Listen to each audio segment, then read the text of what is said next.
তের সবজি খেয়ে অনেক বোর হয়ে গেছি, তো আজকে আমি বেথে শাকের একটা দুর্দান্ত রেসিপি দেখাতে চলেছি তোমাদেরকে।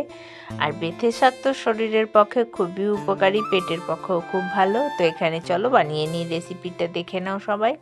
এই দেখো, সব আমি এগুলো তুলে তুলে ছিঁড়ে রেখেছি সুন্দর করে। এবার পরিষ্কার জলে ঝাপলে ধুয়ে নেব।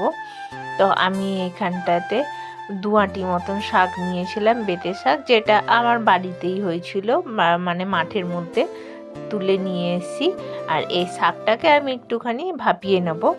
ভাপানোর জন্য আমি এর মধ্যে স্বাদ মতন সামান্য নুন দিয়ে দেবো। আর এটাকে নুনটা দিয়ে একটু চালিয়ে নিচ্ছি।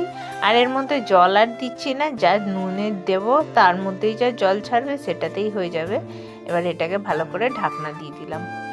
এই শাকের মধ্যে আমি দিচ্ছি আলু, দিচ্ছি 2টো মতন আলু দিয়েছি। আর একটা বড় বেগুন দেখছো, কিন্তু এটা আমি পুরো দিলাম না, অর্ধেক বেগুন দিলাম এর মধ্যে। আর আমি দিচ্ছি রসুন কুচি, 2-3 টুকরো মতন রসুন কুচি, আর একটা বড় পেঁয়াজ। এবার আমি এখানটাতে এগুলো সব রেডি করে নিয়েছি। কড়াই বসিয়ে দিলাম, শুকনো লঙ্কা ছিঁড়ে দিয়ে দিয়েছি, আর দিলাম আমি এর মধ্যে রসুন কুচিটা, পেঁয়াজটা। এবার আলুটা দিয়ে হালকা ফ্লেমে এটাকে ভালো করে ভেজে নেব। এর মধ্যে বেশি কিছু উপকরণ লাগে না, আর খেতেও দুর্দান্ত স্বাদ লাগে। তো দেখতে থাকো তোমরা। এবারে আমার আলুটার সাথে ভাজা হয়ে গেছে বলে বেগুনটা দিয়ে দিলাম, মানে আদার মতন ভেজে নিয়েছি, পুরোটা ভাজিনি। এবার বেগুনটাকেও ভালো করে ভেজে নিচ্ছি নাড়িয়ে চাড়িয়ে। আর সামান্য একটু এর মধ্যে নুন দিলাম, কেন শাকে আমরা আগেই নুন দিয়েছিলাম। এবার এটাকে ভালোভাবে চালিয়ে নিচ্ছি।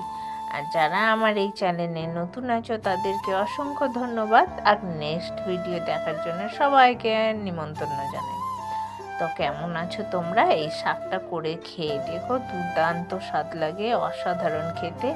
আর তেমন কিছু খরচাও হয় না, আর খেতে খুব ভালো লাগে। আমার তো খুবই ভালো লেগেছে, তোমরা করো, তোমাদেরও ভালো লাগবে।